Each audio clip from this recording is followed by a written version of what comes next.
Welcome to a new house. I've been living in an apartment for about 8 or 10 years and finally got a new house, so I've been cooking outdoors like crazy. Today I'm lucky enough to cook with Meathead from AmazingRibs.com. So happy to have you. I'm the lucky one. One of the things we love about Meathead so much is that he kind of shares our philosophy, which is understanding the hows behind the whys, right? There's a lot of old husband's tales about barbecue, and we try to figure out, are they true or are they not? And we've taken a lot of cues from you. We've learned a lot from you guys, and we've tried to apply the science to it and learn what works and what doesn't. What we're gonna really look at today is great backyard barbecue ribs. The kind of ribs that anybody can do at home, and with a little luck, they're gonna be spectacular. And then we're gonna move indoors, and we're gonna try to replicate the process indoors. So, all the bark, all the crust, all that beautiful smoke. Stop talking about it, I'm starting to drool. Right? All right, let's dig into these ribs. Let's see what's going on. Let's do it. Cool. I went on AmazingRibs.com. I pulled up the last meal ribs with the Memphis rub, right? So I did my best to make that recipe. Tell me what you think. So let's take a look at these baby backs and see how they're doing. Here we got a couple of beauties here. They've got a nice deep red color with a little smoke color on them. You've used the Memphis dust rub. Major Memphis rub, yep. When you put salt on meat, moisture from the meat and from the atmosphere melts that salt, and it goes down into the meat. Yeah. But the molecules of garlic and paprika and sugar, these are huge long chain molecules. They never get past the surface. Rubs, spices are a surface treatment. Salt is an inside treatment. Now there's a lot of rubs on the market. If you buy a rub that has salt in it, you're paying a lot of money for salt. So make your own rubs. You guys have rub recipes, Yep. We have rub recipes, they're all over the internet. Make your own rubs, leave the salt out. So he put the salt on first, Yep. then the rub. As it cooks, the surface dries out. You have evaporation from the surface, the moisture, and so it dries out the surface, and you can see. You would think if you were new to ribs that the inside would be dry too. Yeah, but it's not. But it's not. But they're still going to be juicy. They're going to be juicy, and why? All the collagen. Yeah. And fat. The collagen and fat melt, and so you're getting your juiciness not from water, Right. but from collagen and fat. Right. And so people worry about loss of water. Don't worry about it. There's That's so not much what makes more. it juicy. Something else I see that you did right, Grant. Yeah. That is spectacular. Keep it coming with the things I did right. Well, all right, let's start. I don't want to see bones sticking out. A lot of people like to see bones sticking out. Yeah, it's But if the overcooked. bones have stuck out, that means the proteins have shrunk and the meat is shrinking, and that's squeezing moisture out. So there's no bones sticking out, means you haven't shrunk the protein. You haven't overheated It's going to it. be moist. That's the redneck sous vide. Love it. You can't cook without knowing what the temperature is, and outdoor cooks are a bunch of knuckle draggers often, and they just think, I don't need no thermometers. You can't cook without knowing what the temperature is.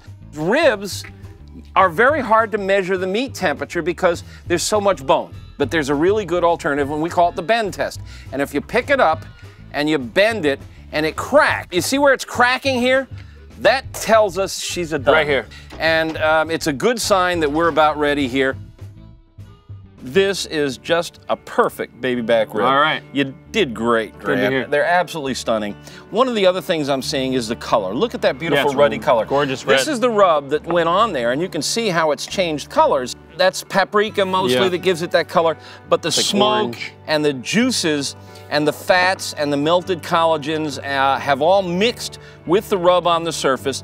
The sugar is caramelized, and so you have this dried surface, which we call bark, which is dehydrated meat. It's just simply like jerky. It's dried out, and it makes this wonderful crunchy because the rub has married with the juices and the surface of the meat. And it's absolutely just perfect. I love it. Love it. That's gorgeous. Now, you see the shine from the sauce, but you did right, man. You only put a thin layer of sauce. You've added one instrument to the orchestra instead of a whole bunch of trumpets. It's not going to take over. You've layered flavor. It's going to be really complex and elegant. And this one's no sauce, and I thought it would be a good idea that we taste one without sauce, because when we go back into the kitchen and we try to create this style of food in the kitchen, we're going to compare your team's efforts and our team's efforts and see how close we come, and sauce will just get in the way. You can see that it's a little tan in the center, but it's pink on the edges.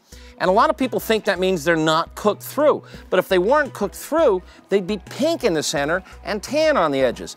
These were cooked to almost 200 degrees. They are well cooked. What's happened here is gases, nitric oxide and carbon monoxide in particular, have gone into the meat and they have fixed the myoglobin, the liquid inside the meat, and prevented it from changing color. So it stays pink, and that's called the smoke ring. I was gonna say, you're gonna let me talk and you're gonna eat. Just sit there and not, yeah. Really tender, really juicy. This for me is perfect. I like them a little crunchy, but it is peeling right off the bone. A little bit of sauce on that one. You wanna go for that one? Who doesn't love ribs? This is such a delectable treat. Right? I mean, it's a everybody rib loves treat. a steak. Everybody loves roast chicken, pizza. But there's just something about beautifully cooked ribs that is so sensual. It's got all the elements. It's got sweet, it's got tart, it's got unctuous, rich, succulent fat. You're so good. Yeah. Right? Whoa. Look at how it pulls off the bone. Look at that. See how clean that bone is? That's what they call pulling off the bone, and that is a sign of a properly cooked rib. Perfect. Shouldn't fall off the bone. It's still meat.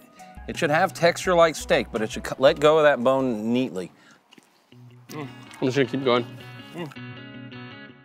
So we made traditional ribs. They're pretty damn awesome.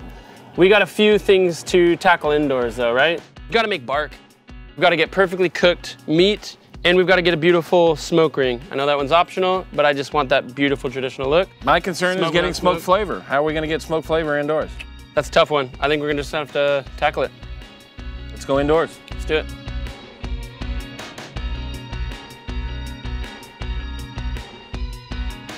That's pretty. And look at you got like the nice golden amber brick red stuff. These were cooked to almost 200 degrees. They are well cooked. What's happened here is gases, oh my God. nitric oxide and carbon monoxide in particular, have gone into the meat, and they have fixed the myoglobin.